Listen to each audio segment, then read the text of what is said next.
An appeal in the Trump document handling case, a sneak peek into tonight's address by J.D. Vance, and we'll tell you why the third Wednesday in July is always an all-American day. Those stories coming up at 5 on Super Talk 99.7 WTN. Well, listen, it's 57 minutes now past the hour. Coming up in the 5 o'clock hour, I have been spending an inordinate amount of time going through story after story after story. I mean, some of the best information that's coming is not coming from official sources, but coming from good digging by reporters and by citizen journalists who are providing us with a great deal of good information. I've been trying to separate the wheat from the chaff because there's some good information out there and there's a lot of bad information out there. I will try to go through this one more time with you coming up at the top of the 5 o'clock hour. Right now, 58 minutes past the hour of 4 o'clock. You know, there are a lot of diagnoses out there, and there's a pill for just about everything, but not all diagnoses are accurate, and not all pills are really, well, they're not good for you. When you get a diagnosis for European auto repair, you should get a second opinion before you make a major decision. And the URFARB is really the home for second opinions. Before you spend hundreds or even thousands of dollars on European vehicle repair from a diagnosis that you got somewhere else, why don't you try URFARB? Could only save your vehicles, well, I could save you a lot of trouble and a lot of money. At URFARB, you get a free 15-minute no-wrench inspection with an estimate at every visit. No high-pressure sales tactics. At URFARB, you get a 3-year nationwide warranty and a free loaner car with every repair appointment. At URFARB, you never pay dealer prices. Located in Franklin, 100 Oaks, Murfreesboro, Belmead, and their newest facility in Mount Juliet. Call 844-EUROFIX or visit myEuroFix.com and tell them your friend and radio buddy Brian Wilson sent you. Hey, it's Dan Mandis, and I am so glad that California Closets has fixed my closet catastrophe. After exact measuring and planning, they came over and got to work. Yeah, once it was all plotted out on their 3D CAD system, the pieces are measured, cut, and precisely installed into my space. It was clean, fast, and professional, and above all, my new closets look and function great. Now, this was my dormer, and now this is my new dormer thanks to California Closets. Look at all of this added space for shirts and shoes, you name it, and it is cut so precisely, simply amazing. And my old closet that has now been reborn as the ultimate in style and functionability, making the best use of the space that I had. They can work on just about anything: bedrooms, garages, home offices, closets, pantries, and so much more. Find them online, CaliforniaClosets.com, and see what they can do for you. You can schedule a free design consultation. Mention my name, CaliforniaClosets.com.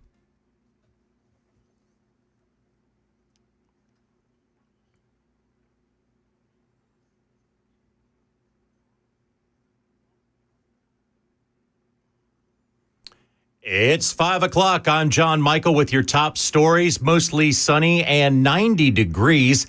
Tracking a little bit of rain. A full forecast and the latest traffic reporting are coming up. Special counsel Jack Smith has just filed his official notice of appeal of Judge Eileen Cannon's order dismissing President Donald Trump's classified documents case. Catherine Falders tells us after this, there's not likely to be any action on the case before November. We're learning that Smith's team has filed this notice of appeal, which indicates that they will appeal this to the 11th Circuit Court of Appeals. The spokesperson released a statement earlier this week essentially indicating that they would do just that. Now, in terms of what's next there, we'll have to see if they do appeal to the circuit, if the circuit court takes it up. That case was dismissed earlier this week, and it was seen as a major legal victory for Trump. 2 days after choosing J.D. Vance as his running mate, former President Trump has put the junior senator from Ohio on the campaign trail. Vance will get his formal introduction to the RNC this evening, but attendees at the GOP fundraiser here in Milwaukee got a sneak peek. We're going to get out there and try to fire up the crowd tonight and make the case, a very easy case to make, but an important case to make, that we have got to reelect President Donald J. Trump to the White House. It's Vance tonight, Trump tomorrow night. A Hendersonville mother has been charged with first-degree murder after admitting to police she drowned her daughter. A family who were witnesses to the investigation have started a memorial along the greenway where the incident happened. They want to turn the entire area near Sanders Ferry Road into Piper's Pathway to honor the 7-year-old's life. The mother, 33-year-old Brandy Elliott, could face the death penalty. Deputies responded to the area of Creighton Lane on Old Hickory Lake Tuesday afternoon to reports of a jet ski crash. A juvenile was found critically injured at the scene of the crash, according to the Wilson County Sheriff's Office. According to WSMV, the TWRA said one jet ski was driven by a 19-year-old staff member from the Boxwell Reservation, a nearby campground for Boy Scouts, and a 10-year-old boy was riding as her passenger. Both were seriously injured in the collision. She was transported to Vanderbilt Medical Center for treatment. The boy was taken to Wilson County Hospital, where he later died. The third Wednesday in July is National Hot Dog Day. It should not surprise us that the first known hot dog stand was on Coney Island in 1867, and Joey Chestnut holds the record. He ate 76 dogs in 10 minutes. That's the latest news. Traffic and weather are next. I'm John Michael, WTN News. Hey, it's Dan Mandis, and I am so glad that California Closets has fixed my closet catastrophe. After exact measuring and planning, they came over and got to work. Yeah, once it was all plotted out on their 3D CAD system, the pieces are measured, cut, and precisely installed into my space. It was clean, fast, and professional, and above all, my new closets look and function great. Now, this was my dormer, and now this is my new dormer thanks to California Closets. Look at all of this added space for shirts and shoes, you name it, and it is cut so precisely, simply amazing. And my old closet that has now been reborn as the ultimate in style and functionability, making the best use of the space that I had. They can work on just about anything: bedrooms, garages, home offices, closets, pantries, and so much more. Find them online, CaliforniaClosets.com, and see what they can do for you. You can schedule a free design consultation. Mention my name, CaliforniaClosets.com.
Good afternoon, everybody. 7 minutes past the hour of 5 o'clock on Super Talk 99.7. I am Brian Wilson. I am your friend. I'm your radio buddy.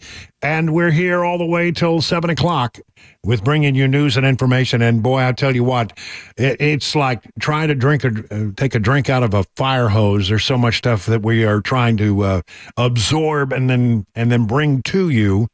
I've been spending a great deal of time looking at all of the reporting. I mean, I've spent hours and hours going through stuff and trying to call out of all of the reporting that's available and all of the stuff that seems to be pretty solid to help us separate the wheat from the chaff. I mean, there is a lot of information out there it's coming fast and furious, but there's also a lot of bad information. And so I want you to have the best information. And I've been spending a lot of time trying to find out what that is. And this is my best take on it.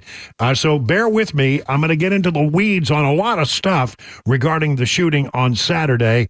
But I think that at the end of it all, you'll have a better understanding of what happened. I mean, there's no explanation for the lapse in security. Let me just say that up front. The nothing has been able to explain how that roof was left uncovered. There's just nothing. There's no explanation that has emerged so far that explains that. So, and the bottom line is there was still a massive failure of security by the Secret Service, and whoever did the prep on this really should lose their job, as should the director of the Secret Service. So a couple of things happening. There was a briefing this afternoon. Several Senate Republicans have told CNN that it was largely uninformative. Quote, this was a 100% cover-your-ass briefing. He was identified as a suspicious 1 hour before the shooting. He had a rangefinder in a backpack. The Secret Service lost sight of him. No one has been taken responsibility. No one has been held responsible. That was one of the responses they got. There's also a report the 20-year-old who attempted to assassinate former President Donald Trump had a diagnosis of a major depression disorder. Secret Service and FBI briefers told House lawmakers in the phone briefing, according to a member of Congress on the call. On the call, Secret Service Director Kimberly Cheadle acknowledged that her agency made mistakes and failures. FBI Deputy Director Paul Abate told lawmakers that the department has not found political or ideological information about the suspect on the shooter's home and at the shooter's home. FBI Director Christopher Wray announced the FBI has conducted more than 200 interviews to date and vowed to leave no stone unturned in the investigation. And then there is this. The U.S. Secret Service, this is all coming from that briefing. Secret Service and FBI briefers told House lawmakers Wednesday that the man who attempted to assassinate former President Donald Trump visited the rally site twice after it was announced, including on the day of the shooting. Based on cell phone data, it was estimated the shooter was there for 70 minutes. Two lawmakers have told CNN there's still no clear motive per multiple sources that were on that call. All right, let me dig into some of the other stuff that's being reported here from the New York Post. Chilling photo of would-be Trump shooter Thomas Matthew Crooks taken by sniper nearly an hour before the attempted assassination. One of the final photos of the would-be assassin shows the 20-year-old gunman crawling on the ground and seemingly scoping out a spot from which to shoot at former President Donald Trump nearly 1 hour before the attack. The image was taken around 5:30 p.m. Saturday by a local police counter-sniper officer who reported that Crooks was a suspicious person on the grounds outside Trump's rally in Butler, Pennsylvania. This is coming from a really good reporter at WXPI in Philadelphia. You should follow if you want to know some of the latest stuff. This person is really plugged into the local law enforcement, and we're getting more information from her and her reporting than we are from just about anywhere else. Law enforcement sources told WPXI that the sniper, a member of the Beaver County Emergency Services Unit, searched the ground for Crooks after sending the picture. They sent it on to the higher-ups, but that he had moved from the location where the picture was taken. Around 5:45 p.m., this guy was still looking for him. 26 minutes before the shooting, the same Beaver County cop spotted Crooks a second time, now on the roof. He took a second picture and called it in to the command center. 26 minutes. He's on the roof, and he calls it in, and they can't get somebody there to check it out. At 6:11, as you know, Crooks fired the first shot at Trump from about, I don't know, you say 130, some people say 150 yards away. It was within that range, grazing his ear and killing one rally attendee. When Trump took the stage, Crooks was still on the ground and had not yet climbed onto the roof of the building, according to the local TV report. He was spotted on the roof about 7 minutes before the shooting, according again to WPXI. A local Butler Township police officer was boosted onto the roof by one of his other fellow officers. You know, sort of like you want to climb a fence. Hey, give me a boost. They boosted him up so he could get his hands on the roof and try to pull himself up. And by the way, the Butler Township police officers had been assigned to traffic duty nearby.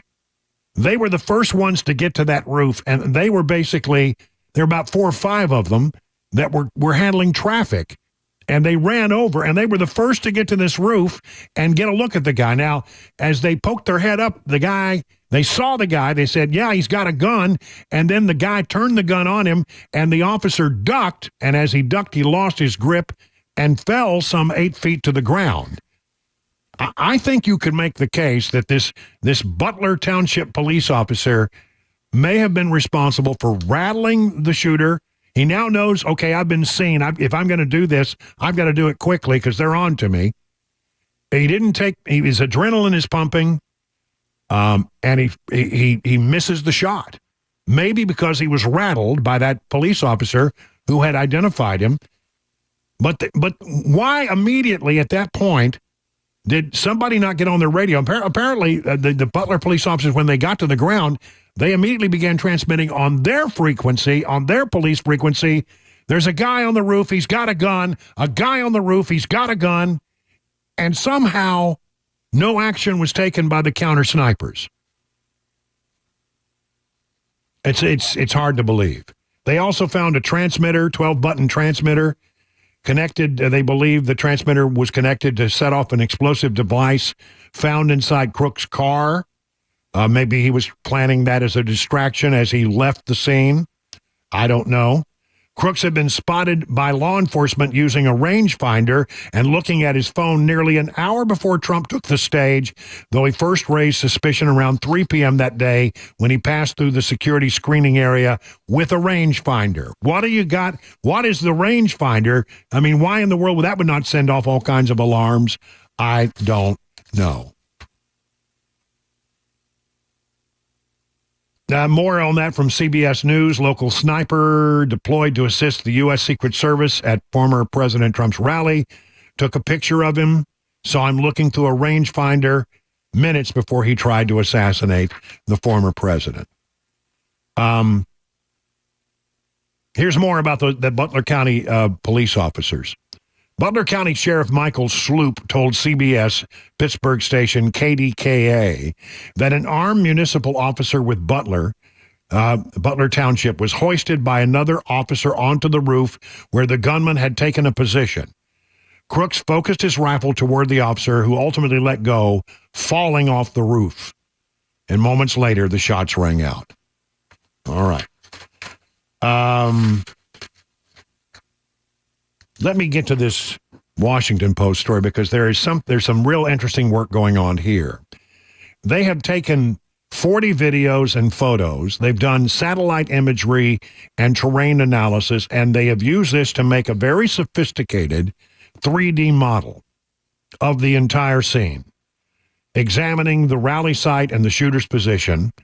And they have found that 2 Secret Service counter-sniper teams may have initially been hindered in their ability to see the shooter as he crawled up the roof due to its slanted sides, and trees near the rally likely played a part in obscuring the shooter from at least one team assigned to detect and neutralize would-be snipers. Now, I've looked in great detail at there, and they can move It's a 3D computer model, and it's much like a video game. You can put yourself in any position and take a view of what they have put together. And looking from the sniper's location, one of the teams clearly has part of that building obscured by a tree. So that part is true. It doesn't excuse anything, but it certainly indicates that why they didn't see him perhaps climbing up on that building from that other vantage point. According to the analysis, which placed a camera at the eye view of the teams, Crook would likely not have been visible as he crawled up on the roof to take his final shooting position. The post reconstruction shows that the northernmost Secret Service counter-sniper team closest to the suspect, slightly more than 400 feet away in atop approximately a 23-foot tall barn, may have had further struggle to see him because of two trees located in between. The second counter-sniper team, which was further away, about 550 feet from the shooter, while further away, would have had a less obstructed view, according to the post-reconstruction. By the way, they had this looked at by police officers, former Secret Service people, FBI people, and a couple of counter-snipers. So, they backed up what the Post has reported here. Aerial footage verified by the Post showed the body was located about 40 feet from the eastern edge of the building, which looks out on a parking lot. A few feet from him was a rifle. Further down the roof, an object that resembled a bag. Much has been written about the ladder. He did go to Home Depot and bought a ladder, but he didn't use the ladder to get on the building. And if you've looked at some of the video that's come out today, it's very clear that he didn't need a ladder. There was a place in the building where you could climb up on an air conditioning unit, a large one, step up onto a lower roof and then onto the main roof without needing a ladder. So yes, he purchased the ladder, but he did not use it to scale the building. He had been there a couple of days before and apparently had figured out, I can get on that building. What the ladder purchase was for is not clear.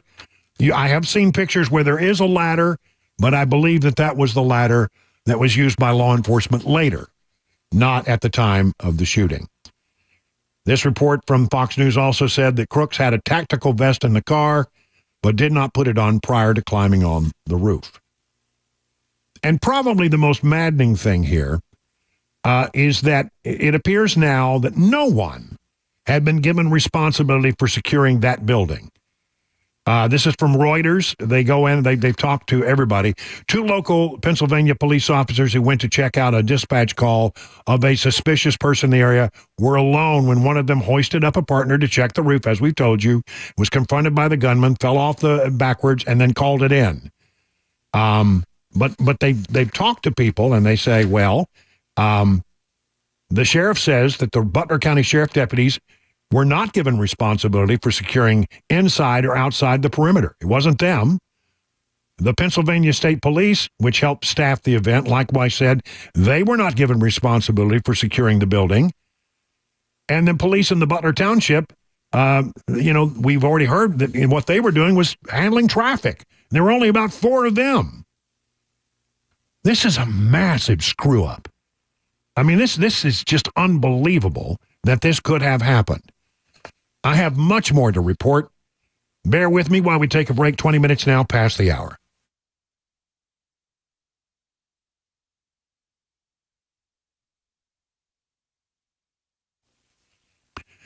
King & Associates Insurance in Brentwood, over 25 years in the business as an independent agency, and that's what you want. You want an independent agency, not one of those big internet company, insurance companies.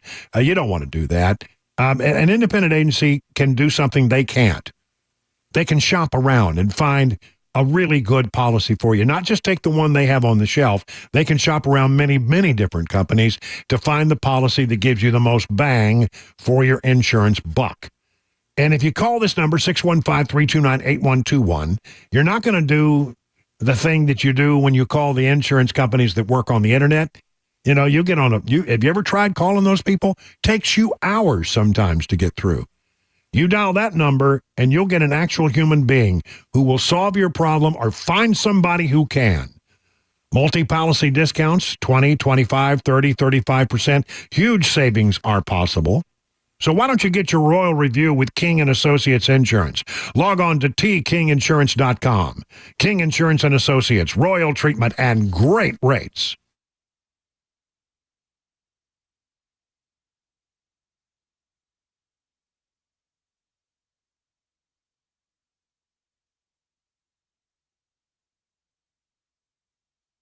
WTN. Hey, what's going on, everyone? It's Matt Murphy, and I'm out and about this afternoon at Scoreboard Cedar Creek, Saundersville Road in Mount Juliet, right here on the water. It's absolutely gorgeous. It's a little bit hot, but not too hot to get these Def Leppard, Journey, and Steve Miller Band tickets in a fully catered suite at Nissan Stadium happening July 20th. That is what I'm offering right now. Here till 7 o'clock, you can get Def Leppard, Journey, and Steve Miller Band tickets in a fully catered, climate-controlled suite and even a parking pass. Scoreboard Cedar Creek is here. They've got delicious brunch every Saturday and Sunday. I've had that myself. Live music Friday through Sunday, and much, much more. And it's all right here on the water. While you're here, be sure to ask how you can get double entry for the suite tickets. All of that and more is happening with me until 7 o'clock tonight. So come on, grab an ice-cold beer or a bushwhacker, have some great food, and register for Def Leppard, Journey, and the Steve Miller Band. We'll be here until 7 o'clock at Scoreboard, Four Corners, Saundersville Road in Mount Juliet for Super Talk 99.7 WTN.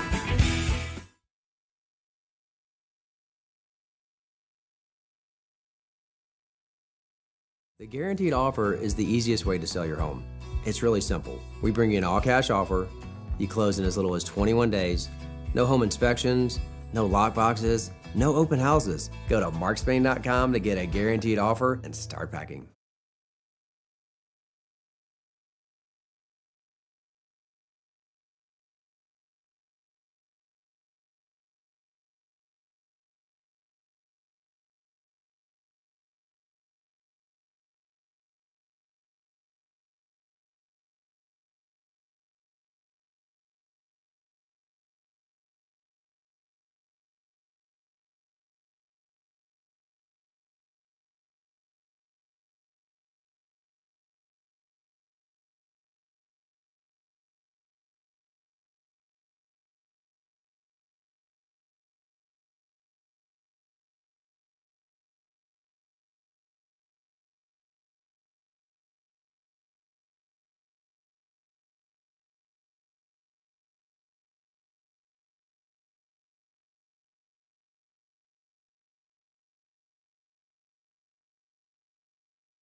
The Secret Service director will be on the hot seat Monday, and yet another reason why the Republicans are counting on J.D. Vance. Those stories coming up at 5:30 on Super Talk 99.7 WTN. We have a little bit of breaking news to report.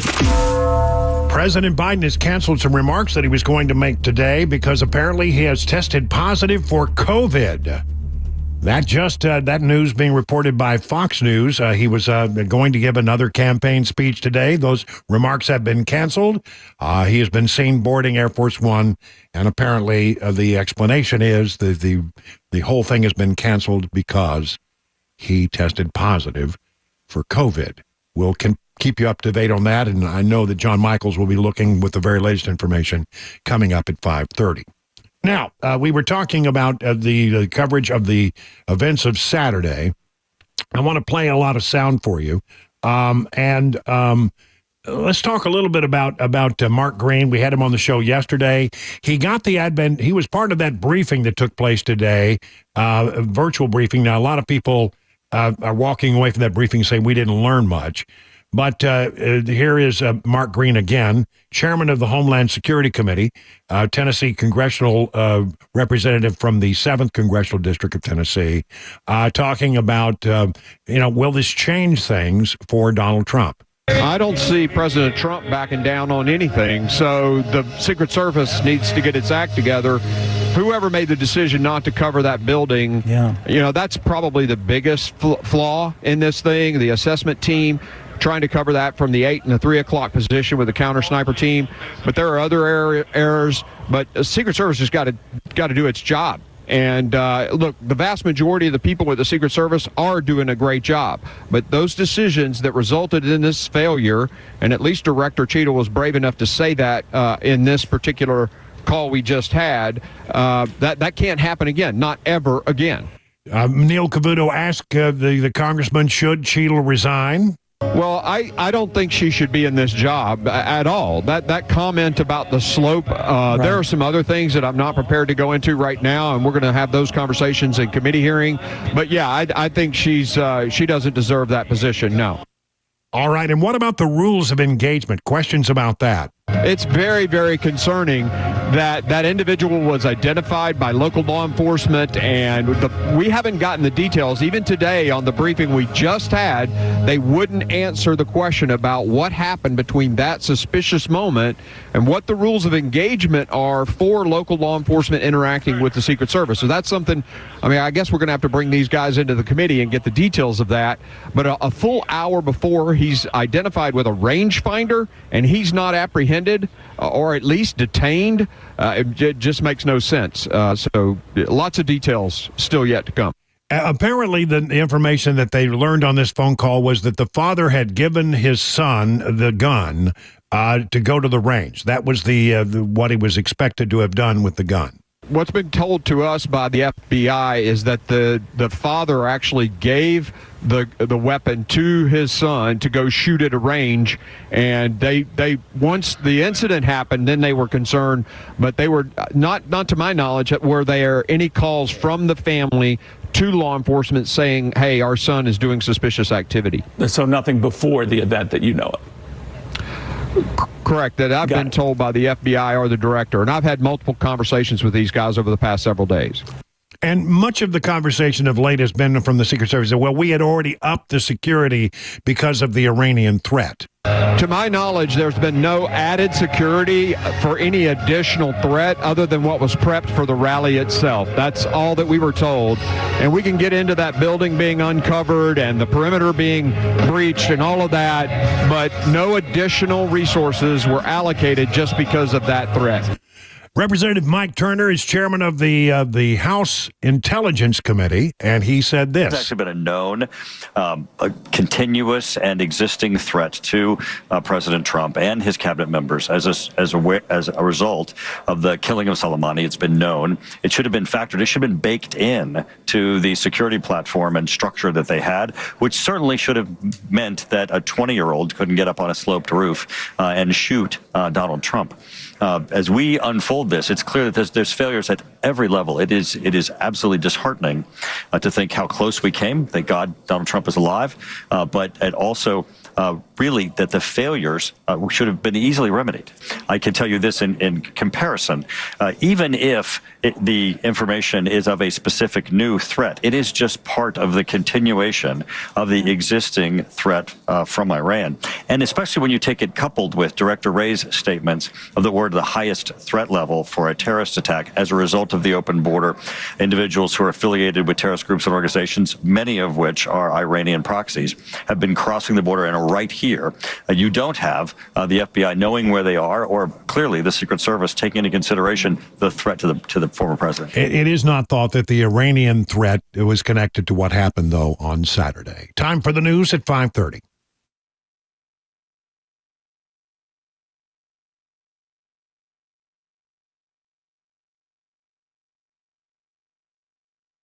Stories, partly sunny and 89 degrees. The latest traffic report and the weather forecast in 5 minutes. President Biden has tested positive for COVID. The White House has confirmed this, and the president will be returning to Delaware to self-isolate after canceling a Las Vegas appearance. He's experiencing mild symptoms, according to the White House. House Speaker Mike Johnson says he'll be launching a bipartisan task force to investigate the assassination attempt of former President Donald Trump. Trump. Additionally, he says he's going to call for Secret Service Director Kimberly Cheadle to resign. She's set to appear before Congress on Monday. As for the investigation into how the 20-year-old gunman was able to gain a direct line of sight to the stage, we've learned that the Secret Service had actually asked local law enforcement to put a cruiser near the shooter's position. But Jack Date tells us that for whatever reason, the local PD told the Secret Service before they started the rally that they couldn't do it.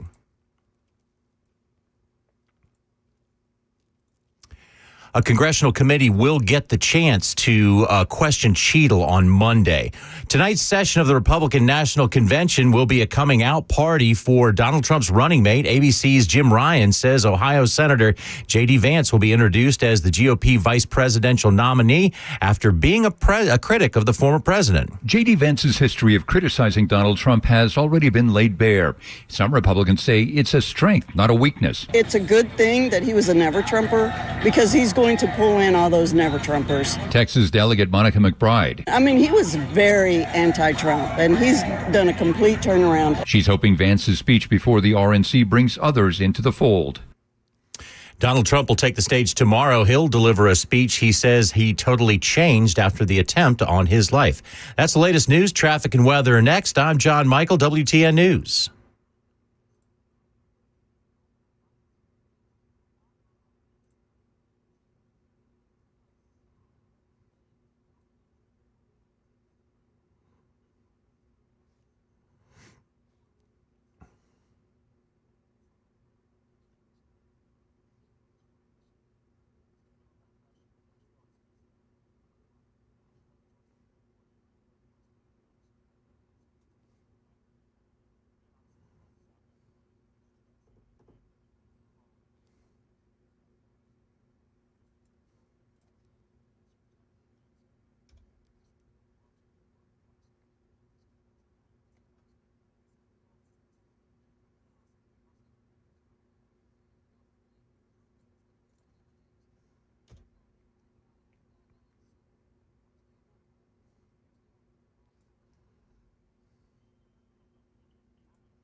You know, buying a diamond, if you're not properly educated, can be hard. If you're not careful, you can overpay big time. Small variations in a diamond's quality specs can make a huge difference in its value, and that's why I always recommend Genesis Diamonds. Genesis Diamonds education is second to none. They will teach you the secrets of the industry. They will explain how diamonds are priced on the world market. Their non-commissioned experts will make you a savvy buyer, even if you decided to shop somewhere else. These days, this is so important, especially if you are considering buying a lab-grown diamond. Let Genesis reveal the truth behind this recent trend and show you all the information on how lab-growns are being overpriced in so many places. Bottom line, Genesis is your source for the best information as well as the best value for both natural and lab-grown diamonds. Whether you're buying a diamond ring for the first time or upgrading to a large, rare investment-grade diamond, Genesis will make sure you do not make a mistake. Genesis Diamonds, where the focus is always on honesty, transparency, education, quality, and value. Don't buy a diamond until you learn the ins and outs from Genesis, Green Hills, and Cool Springs. The guaranteed offer is the easiest way to sell your home. It's really simple. We bring you an all-cash offer. You close in as little as 21 days. No home inspections, no lockboxes, no open houses. Go to markspain.com to get a guaranteed offer and start packing.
38 minutes now past the hour of 5 o'clock on Super Talk 99.7. Brian Wilson in the chair and on the air. Glad that you're with us on this Wednesday, July 17th.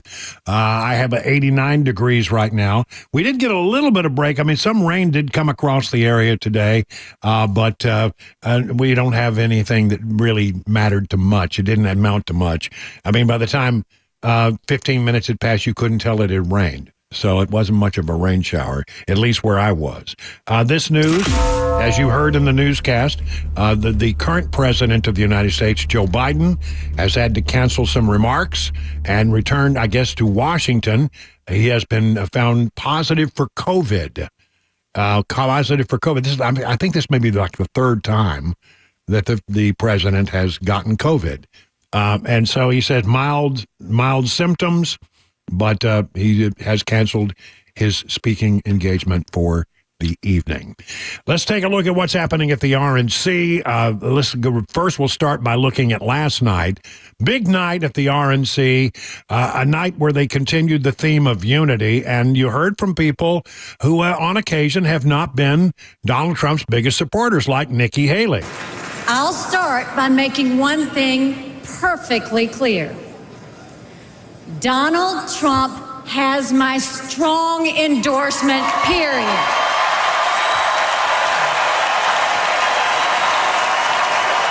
And that went over well in the arena. I mean, really, honestly, this was a surprising. She was put on the list of speakers, about a week ago, and it was a bit surprising given the fact that she has been very critical of Donald Trump's at times, but she's all in now, as is Ron DeSantis, the governor of Florida. I think that Trump and he sort of, made amends sometime back, but DeSantis was very funny. I found myself laughing out loud a couple of times. The current president of the United States lacks the capability to discharge the duties of his office.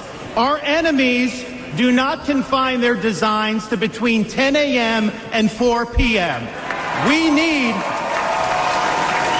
need a commander-in-chief who can lead 24 hours a day and 7 days a week. America cannot afford 4 more years of a weekend at Bernie's presidency. But let's be honest. Let's be honest here. Biden is just a figurehead. He's a tool for imposing a leftist agenda on the American people. They support open borders, allowing millions and millions of illegal aliens to pour into our country and to burden our communities. But just don't send any to Martha's Vineyard, then they get really upset. Of course, it was it was DeSantis who sent them to Martha's Vineyard, and they weren't very happy with him about that. By the way, he just stopped and smiled like he was very proud of himself for that. So a good speech by Ron DeSantis. Marco Rubio, who was in the mix to be a running mate for Donald Trump, had his moment on the convention stage. Here's some of the best of what he had to say. Putting Americans first must be what this election is about. When President Trump was in the White House, Americans had more money and lower prices. Our borders were secure and our laws were enforced. Iran was broke, the Taliban stopped killing Americans, and Putin didn't invade anyone.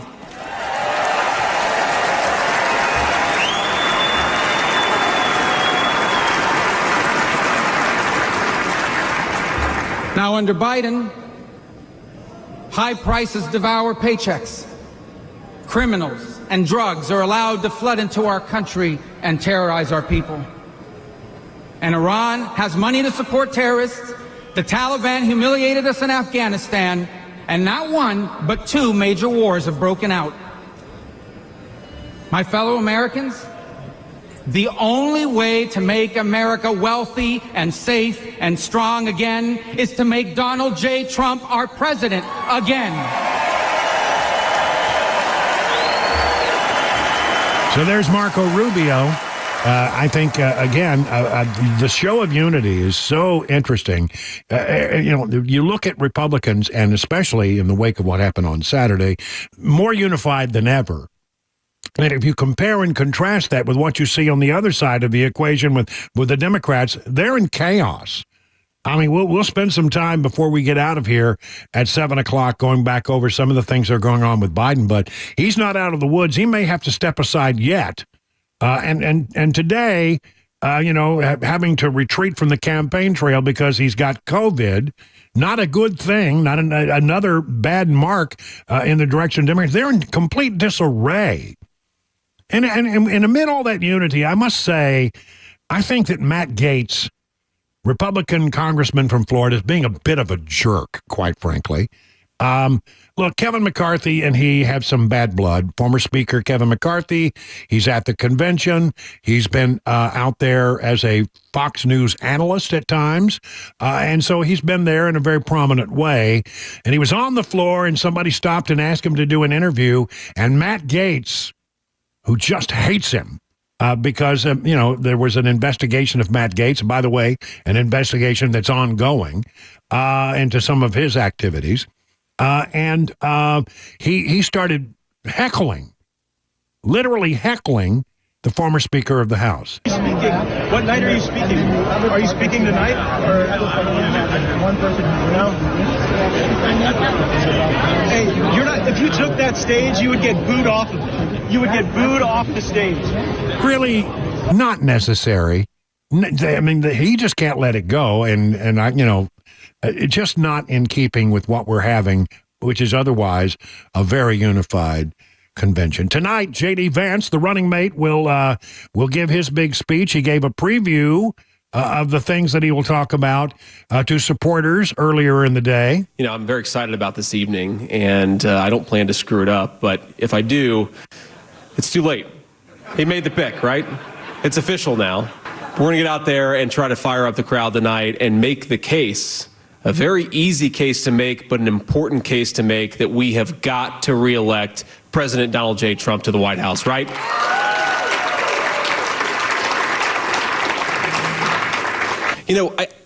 I keep on thinking to myself, what's the best way, and this is part of what I've been going through as I think about what I'm going to say tonight, what is the best way to articulate why it is that reelecting President Trump is so important?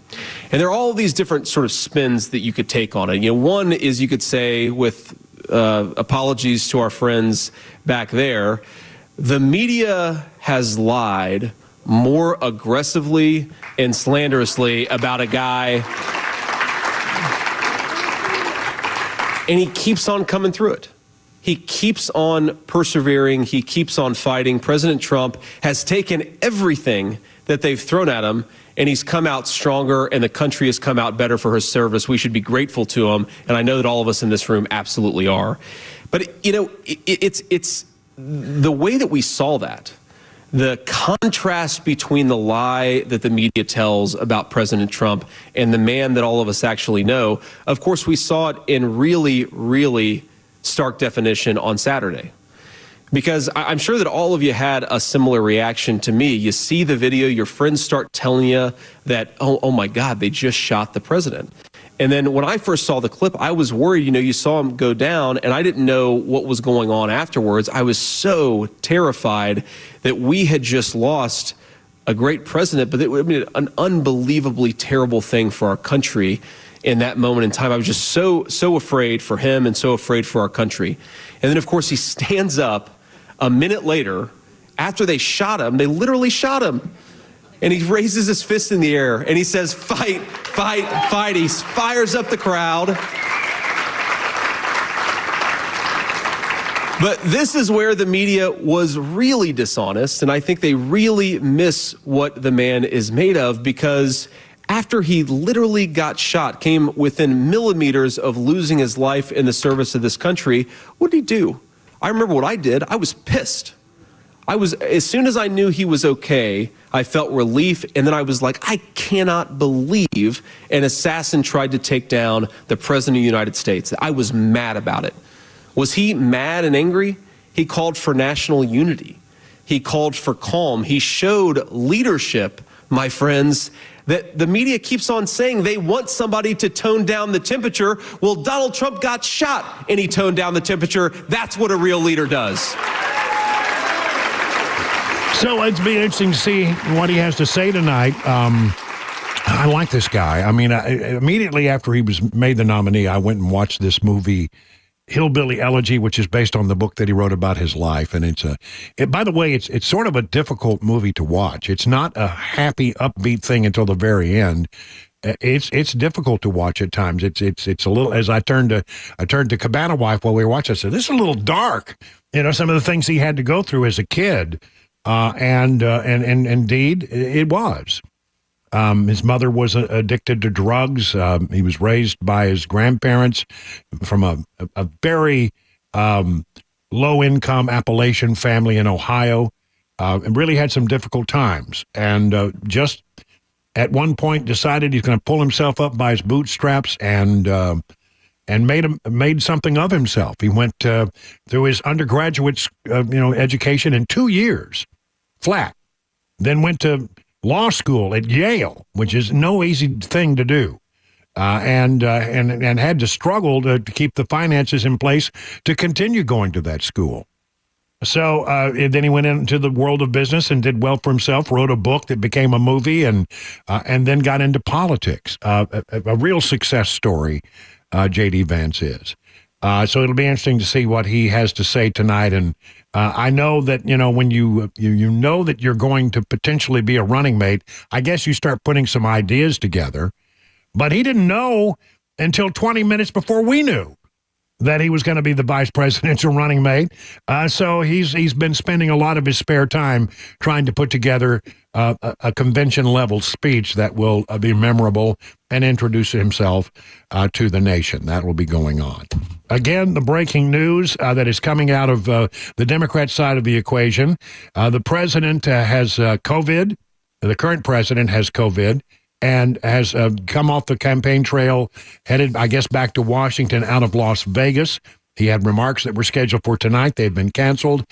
I must tell you, I just saw pictures of him climbing up the short stairs to Air Force One, and it looked like it was all he could do. I mean, Chris, did you see that image? Yeah, I did see that. I thought the same thing. It looked like it was all he could do to make it up the short stairs. I mean, I thought that at one point they're going to have to help him up the stairs. So not good, although we are told that his symptoms are mild.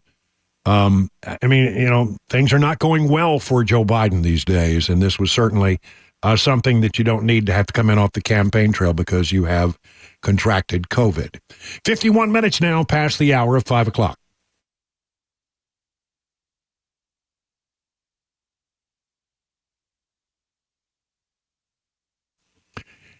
Here's something to think about. Gold is up 78% over the last 5 years, and silver is up 99% in that same time period. Meanwhile, the U.S. dollar has lost 25% of its value since 2020. The government-induced inflation is stealing your wealth, and it doesn't seem that Washington, D.C. has any plans to stop inflation. Gold and other precious metals are a great shield against inflation theft. During an election year, the politicians will promise you a lot of things, that they'll rein in their spending, but, then a lot of that is campaign talk. They can't stop, and they know it. This is why it matters who is in office. But one thing you should think about, gold can protect you from the D.C. spending sprees. Where do you go to get that protection? Well, reach out to my friends Kyle and Hannah at Nashville Gold & Coin. They'll take great care of you and keep you well informed on all you need to know about precious metals. Please act now and get your shield of out-of-control government spending. Go to NashvilleGoldandCoin.com. That's NashvilleGoldandCoin.com and set up your appointment today.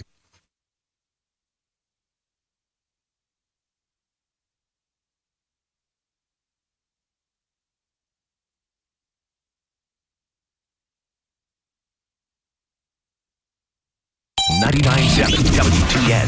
Hey, what's going on, everybody? It's Matt Murphy, and we are out and about this afternoon until 7 o'clock at Scoreboard Cedar Creek, Saundersville Road in Mount Juliet, right here on the water. Okay, it's a little bit hot. There's a rain shower coming through every once in a while, but it's nothing that would stop you from coming out tonight to get tickets to see Def Leppard, Journey, and the Steve Miller Band in a fully catered suite at Nissan Stadium. That is what I'm talking about. It's July 20th, and it's happening, and you could be there in a fully catered, climate-controlled suite.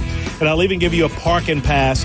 besides. Scoreboard Cedar Creek has a delicious brunch Saturday and Sunday. I've had it myself. I invite you to come out, grab a brew, grab a bushwhacker, enjoy some times with us.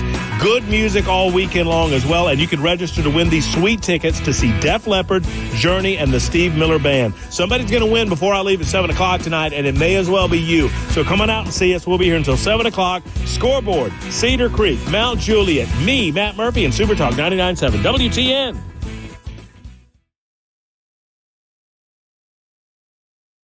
The guaranteed offer is the easiest way to sell your home. It's really simple. We bring you an all-cash offer. You close in as little as 21 days. No home inspections, no lockboxes, no open houses. Go to markspain.com to get a guaranteed offer and start packing.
Hey, you doing a little grilling this weekend? Maybe you want some of the same flavors that you've tasted over at Legend Steakhouse. You can get those same flavors right off your very own grill if you just take a walk down your local grocery store aisles, places like Walmart and Kroger. Look for Johnny Fleeman's very own brand. Johnny Fleeman's Marinade proprietary blend will give your steaks, chickens, or chops a flavor that will hit a home run with family and friends. It's low in sodium, about a third of other brands, so you don't have to worry about over-marinating. And you really should think about his honey mustard salad dressing. You can use it as salad dressing or a dipping sauce for your chicken fingers or your fresh-cut veggies or chips. It's a recipe used in his restaurants for over 35 years. If your grocer isn't stocking Johnny Fleeman products, ask them to do so and ask them why. And for more information, you can go to johnnyfleeman.com. It goes without saying, for those times when you want someone else to do all the cooking, they'll always be glad to see you at your nearest Legend Steakhouse for lunch or for dinner.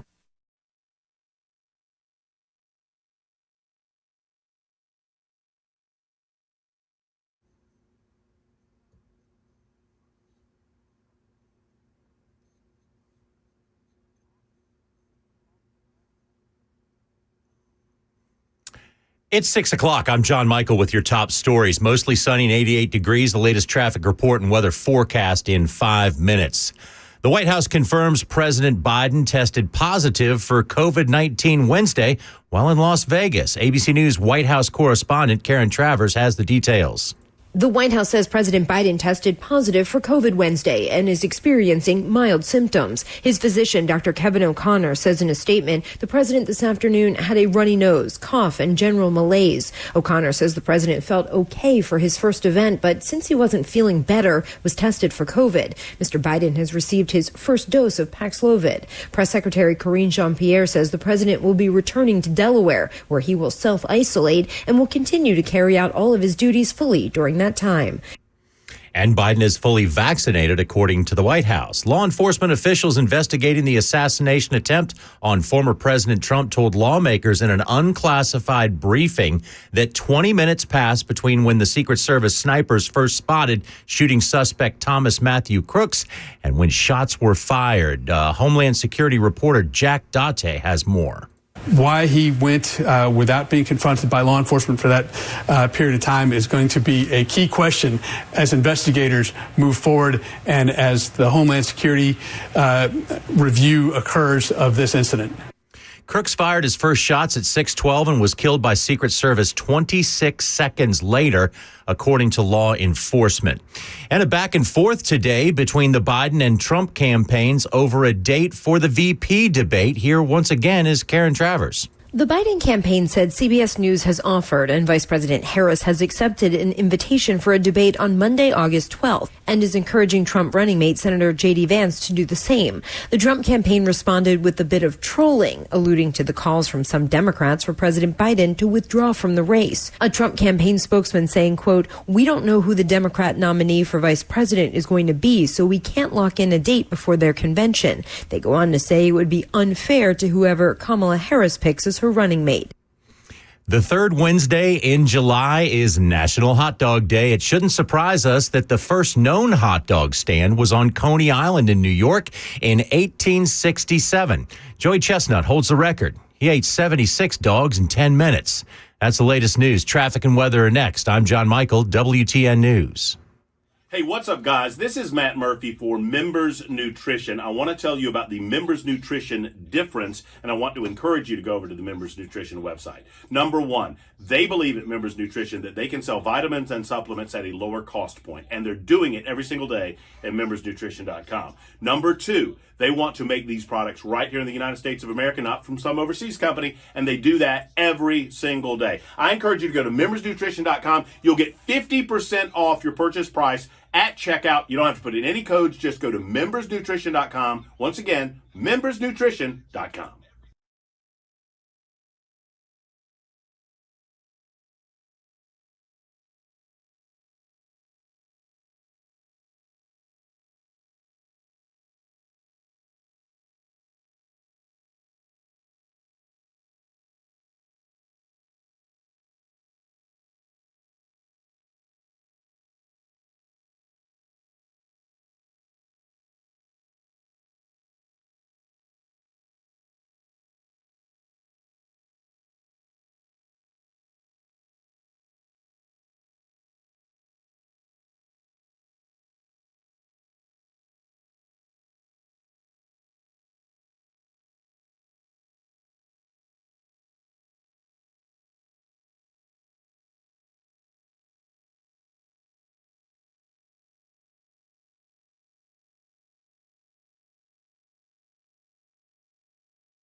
It is 7 minutes past the hour of 6 o'clock. Good evening, everyone. Brian Wilson in the chair, and boy, is it a busy news day. We got all kinds of stuff going on. We continue to look at what the events of Saturday, and there are new developments almost every minute, it would seem, in that particular story. The RNC convention continues, and if you haven't heard the news, it looks like Joe Biden has COVID. He's had to cancel a speaking engagement, a big one, in Nevada, at Las Vegas. He has gotten back on Air Force One, and I got to tell you, if he has COVID, he's got good doctors and all that, but I mean, he may be just not feeling very well. But they don't make him walk up the big stairs anymore. They make him use the little stairs because they don't want to see him. They want to limit the number of stairs that he has to climb up. But even, watching him try to climb up those stairs, I didn't think he was going to make it. I really didn't think he was going to make it the last couple of steps. I thought they're going to have to rush up and help him. And either he's not feeling very good, and one could understand if you had a little COVID and you're as old as he is, you might not, you might be a little weak with all of that. But I just got the sense of a defeated man. I don't want to put too much onto this, but this could well be a cover story that they are now going back to Washington because it's become clear to them that he's going to have to transition and step down as the nominee. Now they've said he's going to go back home. He's going to get treatment. He's going to take a few days off. But look, I've been around enough to know when you sort of reach critical mass on something. My sense of it is we may have reached critical mass. And look, I know, I hear you saying, well, we want to go against Biden. We want to go against Biden. He's the candidate we want to run against. Well, we're not in control of it. And I've long felt, I've just tried to be honest with you, that he was never going to be the nominee. In fact, today, the Trump campaign said that it's not possible for them to lock in a date on a vice presidential debate because they don't know who the Democrats are going to put up as their vice presidential running mate. We have to wait and see who Kamala picks, sort of suggesting that they feel like that's near as well. So, boy, what a deal. Let me get this story in. I think this is a pretty significant story from the New York Post. The Secret Service was warned about Thomas Michael Crooks and designated him as a threat 10 minutes before former President Donald Trump took the stage, but they allowed Trump to go on stage anyway, law enforcement sources have told the Post. The agency was also warned that there was a character of suspicion on the grounds for more than an hour before Saturday's deadly shooting at Trump's campaign rally in Butler, Pennsylvania. This emerged during a stunning Senate briefing given by the Secret Service on Wednesday. Sources told the Post that Crooks was not described as having a gun when the warning went out. He was identified as a character of suspicion because he had a rangefinder as well as a backpack. This was over an hour before the shooting actually occurred, said Senator John Barrasso, Republican of Wyoming, who was attending that virtual briefing. So you would think over the course of an hour, you shouldn't lose sight of the individual. Somebody ought to be following up on those sorts of things. No evidence of that happening at all. It was previously unknown whether local police who spotted Crooks outside the perimeter of the rally had warned Secret Service agents in time. The new details confirmed the agency got the message but failed to act on it. Barrasso noted that the top Secret Service agent in charge of securing the rally was speaking to local police on the phone when the shooting took place. He called on Secret Service Chief Kimberly. So hold it. There's an interesting little detail right there. We know from earlier reporting that there were about four Butler Township police officers who had been relegated to the duty of handling traffic. And that when the people started shouting, there's a man on that building and he's got a gun, they abandoned their traffic duties and ran over to the building. And a Butler Township police officer gave his buddy a boost, his fellow officer a boost Sort of like you want to climb a fence. Hey, give me a boost. I want to climb over this fence. They gave him a boost so he could get his hands on the roof, and he pulled himself up, which is pretty impressive in its own right, and saw the guy, saw that he had a gun. The guy who had the gun turned it on the police officer, and the police officer, of course, ducked. And when he ducked, he lost his grip and fell 8 feet. As soon as he hit the ground, the 2 police officers from the Butler Township, the local police officers, got on their radios and saying, "There's a man on the roof. There's a man on the roof." And then apparently the dispatcher, what I'm reading here is, they were on the phone with the police when the shooting took place. They were speaking to the police on the phone. So there was no common frequency where they could have said, there's a guy with a shooter with a gun, that everybody could hear at the same time. They basically had to go back to the dispatcher, and the dispatcher had to call the command center and let them know what their police officers have seen. By the time that happened, the shooter was taking shots at Donald Trump. Unbelievable. Unbelievable. Wow. Wow. Just wow. We're going to find out that this was a monumental security failure at many, many, many different levels.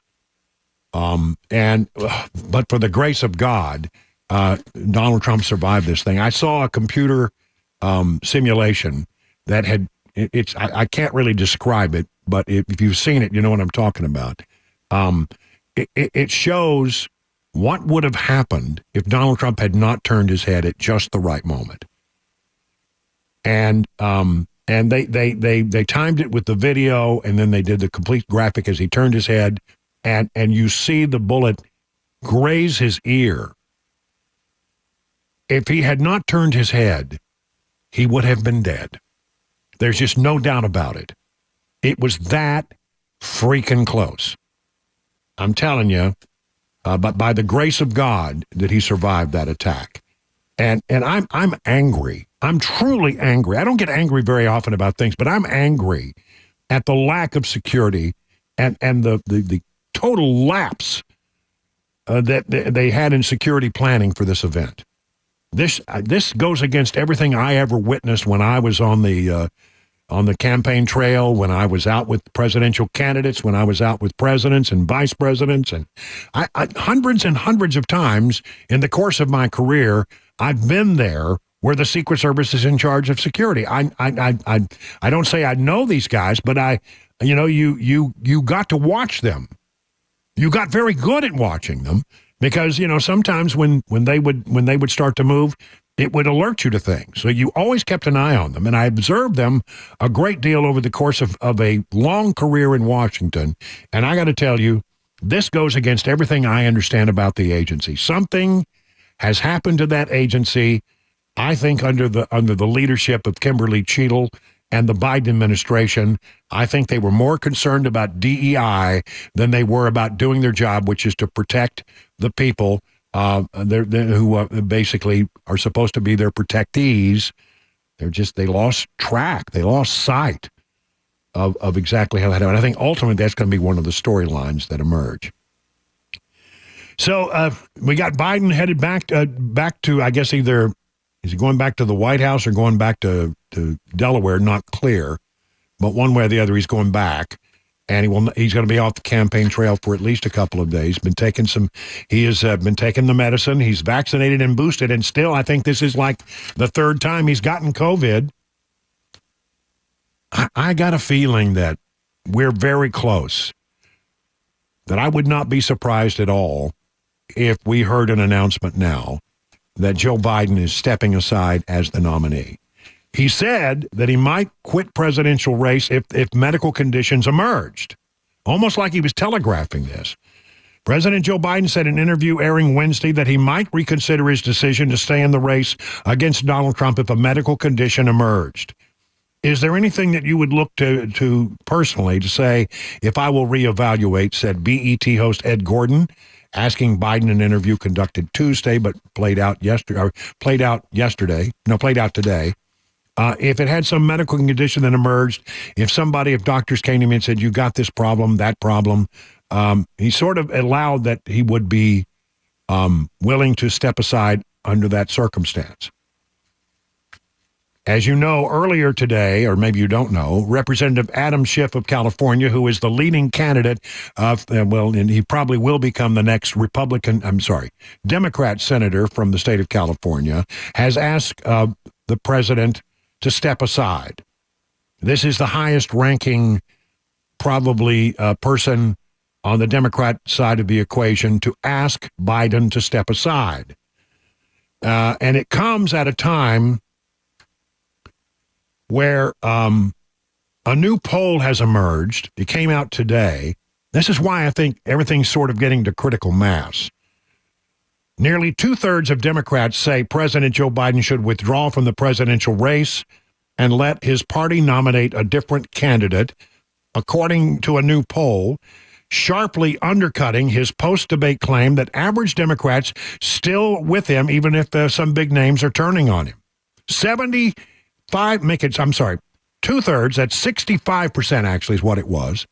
65% of Democrats said that he should withdraw. Here's another number out of that poll.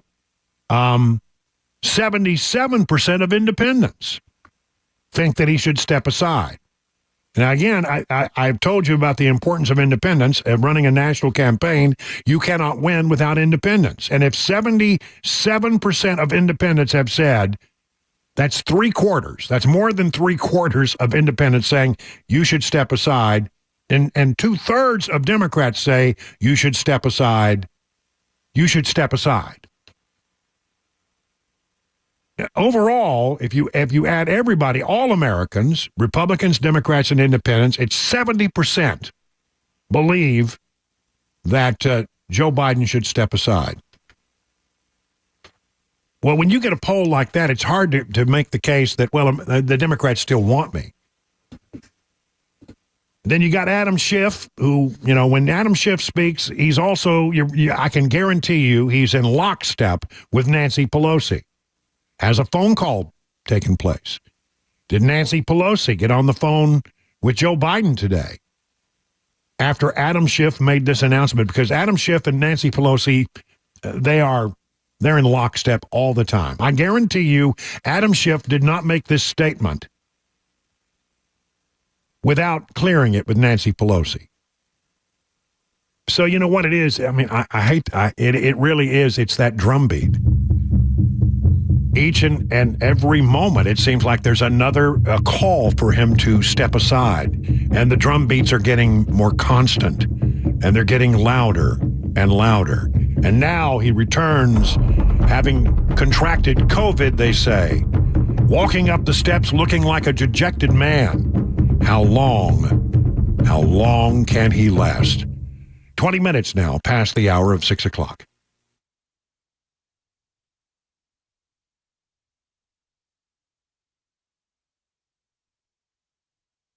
99.7 WTN. Hey, what's up, guys? It's Matt Murphy once again at Scoreboard Cedar Creek, and we're entering the final hour, everybody. One more hour to go before we give away these incredible Def Leppard, Journey, and Steve Miller Band tickets in a fully catered suite at Nissan Stadium happening July 20th. That's right, Def Leppard, Journey, and the Steve Miller Band in a fully catered, climate-controlled suite, and that's pretty sweet in and of itself. I'll throw in a parking pass for you as well. All you have to do is come to Scoreboard Cedar Creek and register for these tickets, and I'm giving them away before we leave here tonight at 7 o'clock, and you have to be present to win, so I'll see you soon. Come on out, grab some food, nice cold beverage, a nice cold beer, maybe a bushwhacker, spend some time with us, register for these tickets, and when you're here, ask how you can get double registered for the tickets, and I'll let you in on a little bit of that. So come out and see us. We're in Mount Juliet at Scoreboard Cedar Creek with Super Talk 99.7 WTN.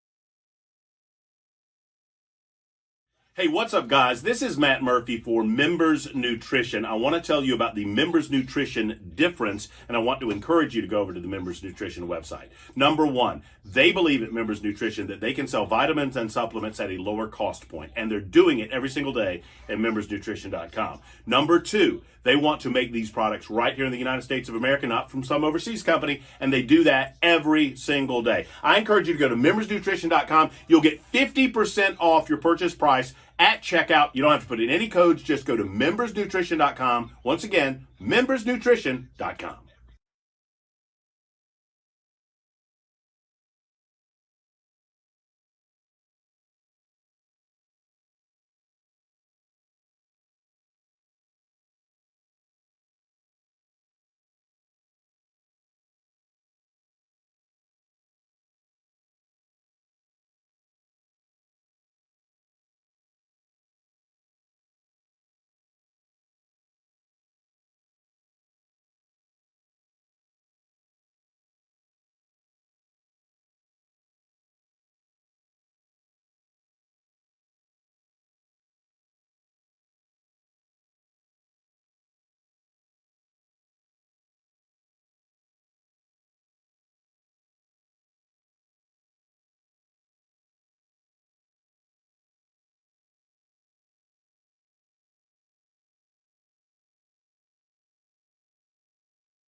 Joe Biden is off the campaign trail. The president has COVID. Also, we're tracking some showers. We'll wrap up the day on Wall Street as well. Those stories at 6:30 on Super Talk 99.7 WTN.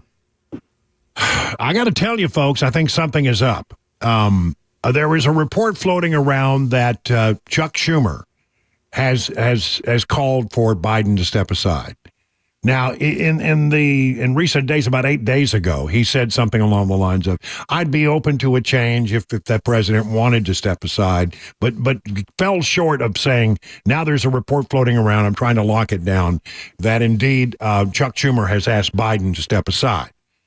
All right, so the events of the day are these. He flies all the way to Las Vegas, got a big speech tonight. They announced a short time ago that it's been canceled because the president has COVID. He's returning to either Washington or Delaware. I'm not clear on which, but he's returning back to the East Coast. And amid this, what you have now is Schumer and Schiff, who is the Democrat candidate for Senate, former House member. He's a current House member, running for Senate in California, has called for him to step down. And you have this poll from AP which says that 65% of Democrats and 77% of independents believe that he should step aside. I mean, it's been like, one big hit after another for Joe Biden today. And it seems as if this maybe it's reaching the point where does he have COVID? Maybe he does, maybe he doesn't. I don't know. Sometimes, you take this and you say, well, we'll use that as a cover story. I'll tell you what I think. And I said this as early as last week. If Joe Biden is going to step out and transition and say, I'm no longer going to be a candidate for president, I want you to support Kamala. What better time could he make that announcement from a strategic standpoint than tomorrow, the day that Donald Trump is supposed to give his big speech on the floor of the convention? It would, if you were going to try to do something to disrupt the RNC convention, that would be a big one, right? If you're going to step out, why not do it where you can do some damage to the other side? Because, really, after a convention, you get a sort of a post-convention bump. That's the way it always works. And this convention has gone off flawlessly. It's been like clockwork, like a well-oiled machine, like a Singer sewing machine. That thing has just been humming. And Republicans are on message, and they are unified, and they more unified than perhaps they would have been had it not been for the events of Saturday. I think they are now more unified because of Saturday. And everything is, the wind is at their back, and the numbers are looking good. I'll go through some of those numbers here in just a bit. But, it's looking good for Donald Trump, and it's looking really, really bad for Joe Biden. What better way to disrupt all of that on the Republican side of the equation than to announce that you're stepping aside on the day that the former president was supposed to give his big speech? I've said from some time now, it seemed like that would be the ideal time to make the announcement. To distract and to them their post-convention bump. It just seemed like things are sort of reaching critical mass on that side of the equation. I would not at all be shocked if something happened tomorrow. I really do feel like there's something in the air. And watching Joe Biden walk up those stairs in Las Vegas, did he get a call from Chuck Schumer? Are they having those hard conversations? If he did, and you watch him walk up that stairwell, he looks like a defeated man, just completely beaten down. Maybe it's the COVID. Maybe he's just not feeling well, but I've never seen him look as weary as he looked trying to climb the short stairs to Air Force One. So, again, I got the sense that something is up. And there's a couple of stories that are out here in just the last, private efforts to, he's been getting some polling data, which is very gloomy for Democrats, very positive for Republicans. And when we come back after the news here in just a few moments, I'll go through some of what they're looking at and tell you why they have got to be very dejected on the Democrat side of the equation. Right now, time for the news at 6:30.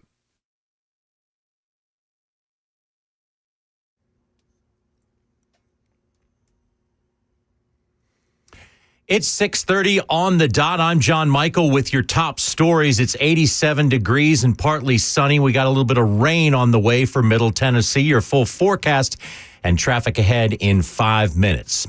He's headed to Delaware. The White House confirms that President Biden is having mild symptoms and will self-isolate after testing positive for COVID today. Karen Travers tells us the news comes at a time when the president has been under increased scrutiny over his health. As President Biden got ready to board Air Force One in Las Vegas to head to Delaware, reporters asked him how he was feeling after testing positive for COVID. The president gave a thumbs up and said, "Good, I feel good." Earlier Wednesday, the president stopped by a Mexican restaurant to tape a radio interview. There, he mingled with patrons, shaking hands and posing for selfies. His doctor said in a statement the president felt okay for that first event, but since he had mild symptoms, was tested for COVID, and that came back positive. He will receive daily briefings at his Delaware home, and this is his second positive diagnosis. Here's Money News with Daria Albinger. From ABC News Wall Street now, it was a midweek tale of two markets. The Dow soared 244 points to close above 41,000 for the first time ever, while the NASDAQ pulled back sharply, falling 512 points for its worst day in over a year. And the S&P gave up 79 for the session. The record-breaking rally on Wall Street ran into a wall as worries about potentially worsening trade tensions in China hit chipmaker stocks.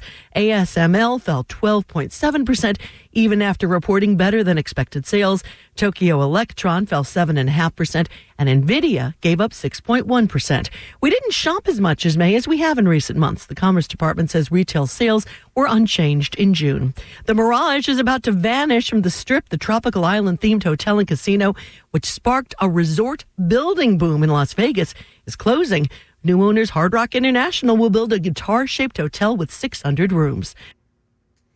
The Dow once again led the way today, up well over 200 points. That's the latest news, traffic, and weather. Next, I'm John Michael, WTN News.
Hey, let me tell you about the folks over at Busy Bee. They got some offers and some fun stuff going on there in the month of July. If you purchase a new AC unit, you can qualify to enter and win a free 3-day beach vacation giveaway to Savannah, Georgia in August, valued at $3,000. They'll take care of the gas. They'll take care of the lodging. They'll give you 2 meals a day. They'll be announcing the winner on Facebook Live. Only clients who purchase a new AC unit in July are eligible. So if you need one, why not go ahead and get one from Busy Bee and maybe win this big trip to Savannah, Georgia. By the way, right now, if your air conditioning just needs a little tune-up or something's not quite working right, you want to have them come out and take a look at it, they will waive the $89 dispatch fee if they do repair work on your unit. You should become a member of the Beehive Club. I am. You should be. Buy a Beehive membership and get a free yearly Beehive membership. You can give it to someone in your neighborhood as a gift. The free membership must go to a family in your neighborhood. Now, if you need a big redo of your HVAC system, They can provide some financing for you. 0% financing for 18 months with approved credit. If you have a plumbing project you need them to take on, 0% financing for 72 months with approved credit. Of course, Busy Bee is your official Rude Pro partner. Here's the number, 615-775-7833. Learn more at busybeehvac.com. The guaranteed offer is the easiest way to sell your home. It's really simple. We bring you an all-cash offer. You close in as little as 21 days. No home inspections, no lock boxes, no open houses. Go to markspain.com to get a guaranteed offer and start packing.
.638 on Super Talk 99.7. Brian Wilson in the chair. Got a little more information about that Chuck Schumer report that he had asked Biden to step down. Here's what apparently it is. Chuck Schumer was at the House in Delaware this weekend, and he apparently had a private meeting with the president, and it is believed that in that conversation, he delivered the hard news that you got to step down. You have to walk away.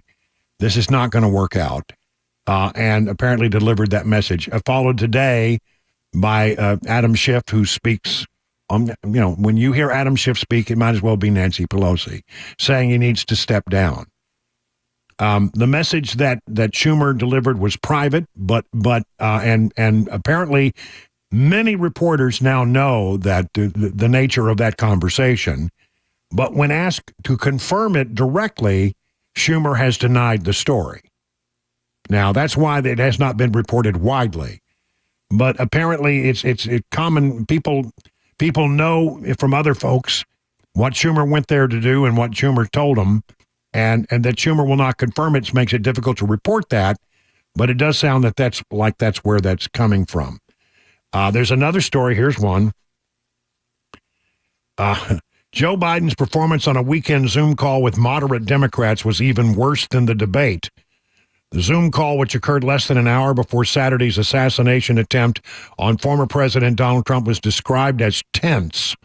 Democrats have been in turmoil over the 81-year-old Biden's status as the party's presidential nominee since his debate effort against Trump on June 27th, when the president at times seemed lost and unintelligible. Biden has insisted he will stay in the race, and the Democrats' infighting was overshadowed in the news by, of course, what happened in Butler, Pennsylvania. But during the Zoom call, Biden repeatedly lost his train of thought and was dismissive of Democrats' concerns about his 2024 re-election campaign. The call was even worse than the debate. He was rambling. He'd start to answer, then lose his train of thought, and then just say, whatever, or anyway. He really couldn't complete an answer. I lost a ton of respect for him, one person on the call told the outlet. A lawmaker who was on the call said the president was rambling, dismissive of concerns, unable or unprepared to present a campaign strategy. The lawmaker added that the assassination attempt, had it not occurred an hour later, I imagine 50 people on that Zoom call were ready to come out and publicly say they were against him. They held their fire, of course, after the breaking news out of Butler, Pennsylvania. Sources told Puck that Biden became testy after Representative Jason Crow, a Democrat of Colorado, asked him about the importance of national security to voters. First of all, I think you're all dead wrong on national security, Biden told him. You saw what happened recently in terms of the meeting we had with NATO. I put NATO together. Name me a foreign leader who thinks I'm not the most effective leader in the world on foreign policy. Tell me. Tell me who did something that you've never done with your Bronze Star, like my son. The Biden campaign claimed the report rambling on the call was wrong. I don't imagine that it was. I really don't imagine that it was. So, I mean, he's gone back to, and thank you for giving me this, John Michael. He's going back to Delaware. So he's going back to his home in Delaware, not even going back to the White House because he has COVID. But I just feel like we're reaching critical mass and something is up. Taking a look at the numbers, where do they stand as we prepare to hear J.D. Vance tonight on the stage as he introduces himself to American voters in a big way. And we hear Donald Trump tomorrow night give his big address. Where do we think? And generally after a Republican convention or a Democrat convention, you get a little bump. But here's where it stands right now. General election numbers out today by the Harris X poll have Trump leading by 2 in the two-way matchup. That's basically Biden versus Trump. Trump leads by 2. In the 5-way matchup where you add RFK, Stein, and West, it's Trump up by 4. They ran a poll, by the way. The Harris people ran a poll. Well, what if it were Kamala Harris against Trump? In the 2-way matchup, Trump would win by 4. In the 5-way matchup, he'd win by 2. The Economist has Trump up by 2 in the 2-way matchup, and they have Trump up by 5 in the 4-way matchup, in the 5-way matchup. So there you have it. I mean, the numbers have been pretty consistent for a while. 2, 3, 4, 2, 3, 4, somewhere in that neighborhood is where we are in the most recent series of polls that have come out. The Trump leads, and he's led for a long time, and the numbers haven't really changed. Why is that? Well, because I think voters know this guy. I mean, they know Trump, and they know Biden, and they've made up their minds. Until, of course, the landscape changes and the Democrats change their nominee. So then it'll be a whole different kettle of fish. But right now, Trump versus Biden, Trump has consistently led 2, 3, 4 points. Now, I'm not big on general election numbers, as you know. I really believe that these things are won in the battleground states.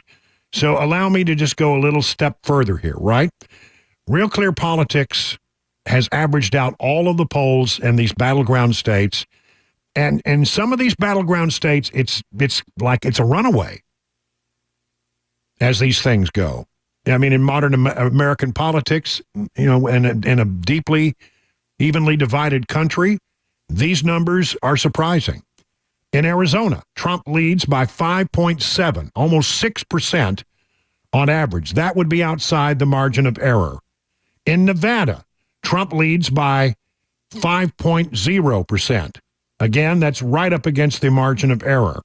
Wisconsin, Trump leads by 3. How about that? By the way, there's another Wisconsin poll out there done by Stanford, ASA, and Yale. Has Trump leading by 5 in Wisconsin, which would be a remarkable thing.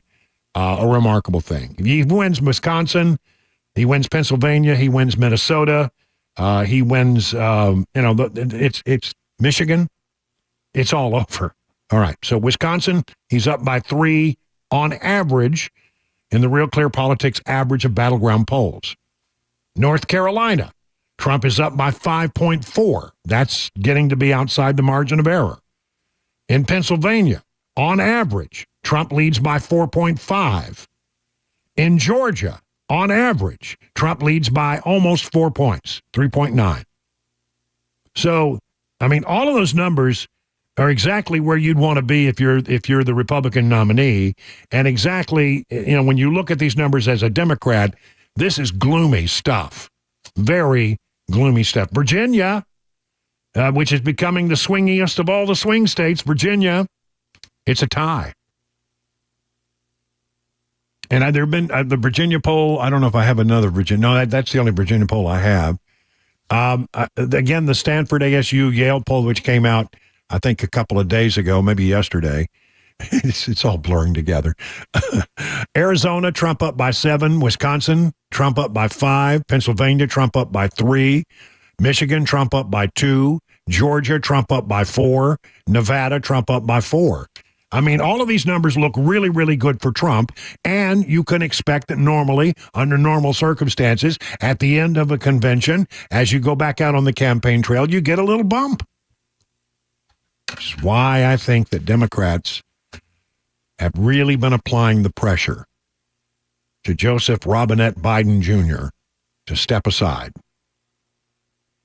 And again, I just want to point out, if you were going to make that decision, you would have maximum impact on the other side by doing it on the day that the Republican nominee gave his big convention speech.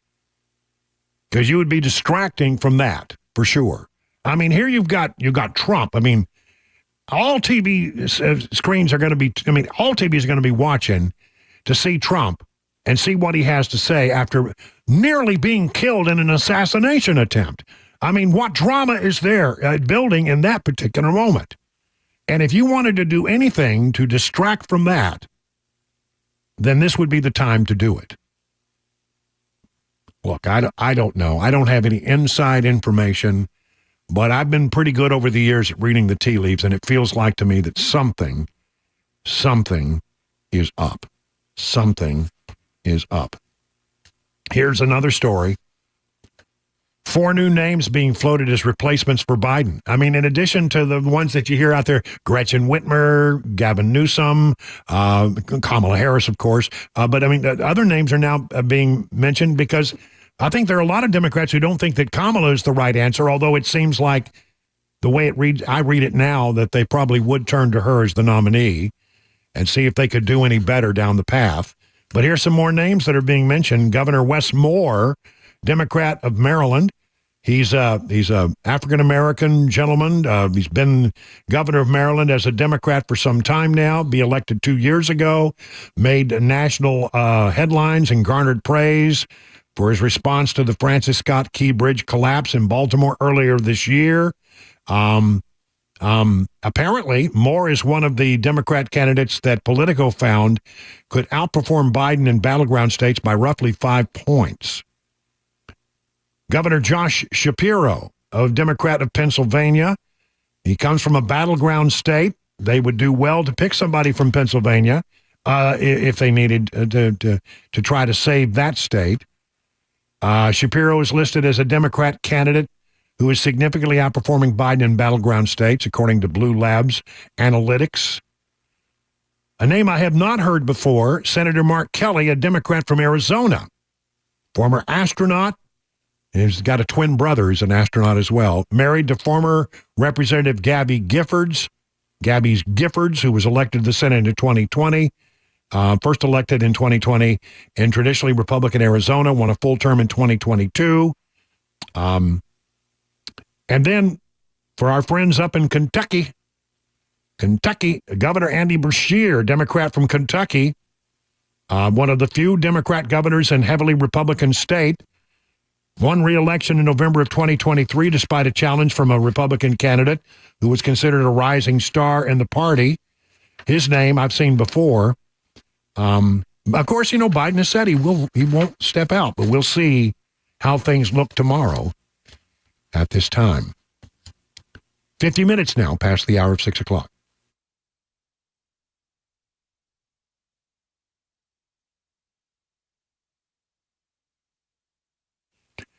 A question from the folks at Beacon Capital Management. Are your retirement assets structured to minimize taxes? Listen, many hardworking Americans like you could be overpaying on taxes in retirement. You could be taxed on your IRA, your 401k, any other tax-deferred retirement accounts. Beacon Capital Management's here to give you peace of mind. With the threat of massive tax increases just around the corner, your nest egg could be in trouble unless you take advantage of defensive tax-saving strategies now. Defend your hard-earned retirement savings by scheduling a free retirement tax reduction analysis today. No cost, no pressure, no obligation. If you've saved more than $250,000 for retirement, don't wait a moment longer. Schedule your free retirement tax reduction analysis from Beacon. Just call them at 615-488-9303 or visit askbeaconnow.com. 99.7 WTN. Hey, what's going on, guys? Matt Murphy. We're at Cedar Creek at Scoreboard's beautiful spot on the marina, on the water, and we want to see you. There is still time. If you're in your car, maybe you're close by, there is still plenty of time for you to get out and register for this incredible ticket giveaway, and I'm excited to tell you about it. Def Leppard, Journey, and the Steve Miller Band. This is a giveaway where if you win these tickets, you get a fully catered suite, climate-controlled suite, and I'll throw in a parking pass for you for the July 20th show. It has Scoreboard Cedar Creek has a delicious brunch. They've got great beverages available for you. They got that brunch on Saturdays and Sundays. And if when you're out and about, ask me how you can get a double entry for the sweet tickets.